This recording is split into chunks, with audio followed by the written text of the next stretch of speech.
दोस्तों आज हम बिटकॉइन के बारे में जानेंगे कि ये होता क्या है और ये काम कैसे करता है। तो दोस्तों ये एक इंडियन रुपी है जो हमारी कंट्री में यूज होती है। ये एक यूके पाउंड है जो यूके में यूज होता है और ये एक यूएस डॉलर है जो यूएस में और बहुत सारी कंट्रीज में यूज होता है।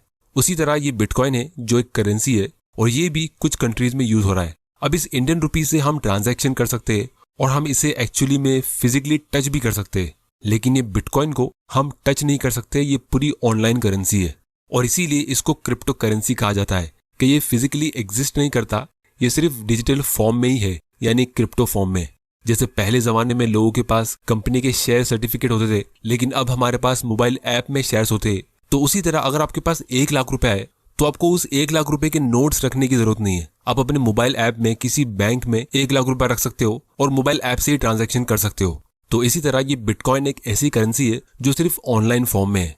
अब दोस्तों मान लो अगर आपको 1 लाख रुपए से कुछ डॉलर्स खरीदने, तो आपको $1 को खरीदने के लिए फिलहाल 75 रुपीज पे करना होगा, लेकिन एक बिटकॉइन को खरीदने के लिए आपको ऑलमोस्ट 30 लाख रुपए पे करना होगा।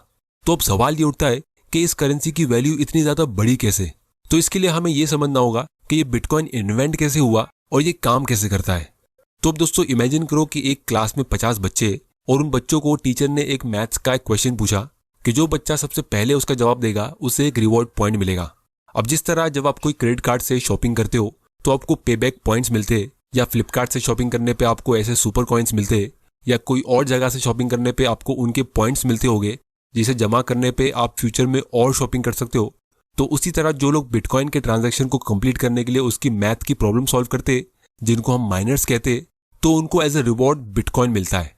तो इसीलिए जिसने बिटकॉइन को डिजाइन किया उसने इससे इस तरह से डिजाइन किया है कि जब एक यूजर दूसरे यूजर को बिटकॉइन ट्रांसफर करता है तो यहाँ पे हमें किसी थर्ड पार्टी की जरूरत होगी ही नहीं, क्योंकि जब भी हम बैंक से या पेटीएम से या कोई भी मोड से ऑनलाइन पैसा ट्रांसफर करते तो किसी ना किसी को एक फी पे करनी पड़ती है उस प्लेटफॉर्म को यूज करने के लिए। लेकिन बिटकॉइन में किसी भी पार्टी को वो फी अपने जेब से पे करनी पड़ती नहीं है, क्योंकि माइनर्स को जो बिटकॉइन मिलते वो बिटकॉइन के रिजर्व से मिलते हैं। तो जब भी कोई ट्रांजैक्शन होता है तो बिटकॉइन का एल्गोरिदम एक बहुत ही डिफिकल्ट क्वेश्चन क्रिएट करता है, जिसके लिए माइनर्स को बड़े बड़े हाईटेक कंप्यूटर चाहिए। तो जिस माइनर का कंप्यूटर पहले उस प्रॉब्लम को सॉल्व करेगा उसे रिवॉर्ड मिलेगा जो बिटकॉइन होता है।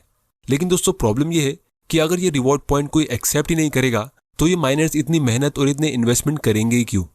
तो इसीलिए शुरुआत में यानी 2009 में ये बिटकॉइन कुछ भी काम का नहीं था। इसकी वैल्यू 1 रुपए से भी कम थी और 2009 में एक बिटकॉइन यूजर ने 10,000 बिटकॉइन से सिर्फ 2 पिज्जा ऑर्डर किए थे।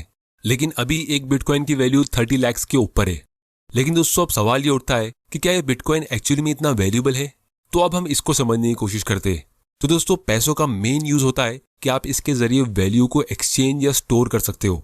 जैसे अगर कोई प्लम्बर आपके घर में आके काम करके जाता है तो उसकी उस वैल्यूएबल सर्विस के लिए आप उसे कुछ पैसे देते हो, फिर वो प्लम्बर उस पैसों से किसी और चीज को खरीद सकता है जो उसके लिए ज्यादा वैल्यूएबल होगी, और इसी तरह पैसों से हम अपनी वैल्यू ट्रांसफर करते।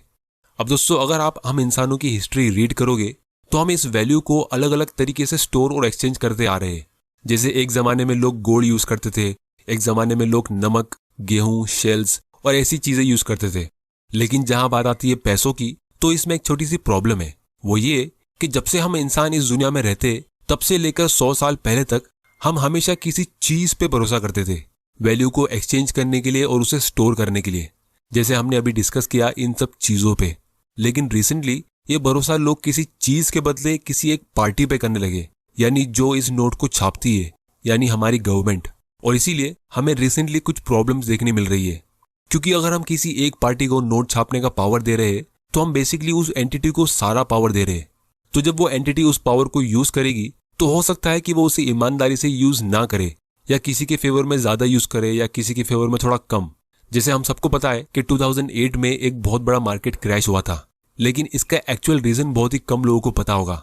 इसका एक्चुअल रीजन ये था कि यूएस के कुछ बैंक्स लालची हो गए थे और वो अनएथिकली होम लोन्स दे रहे थे ऐसे लोगों को जो अपनी ईएमआई पे कर सकते ही नहीं थे, क्योंकि बैंक के टॉप एग्जीक्यूटिव्स को एक चीज समझ आ गई थी कि अगर हम ज्यादा प्रॉफिट कमाएंगे तो वो प्रॉफिट सिर्फ हमारा होगा, लेकिन अगर बाय चांस हम कभी लॉस में जाते और हमें बैंक्रप्सी की नौबत आती है तो गवर्नमेंट हमारी मदद करेगी, तो इससे लॉस हमारा कुछ होगा ही नहीं।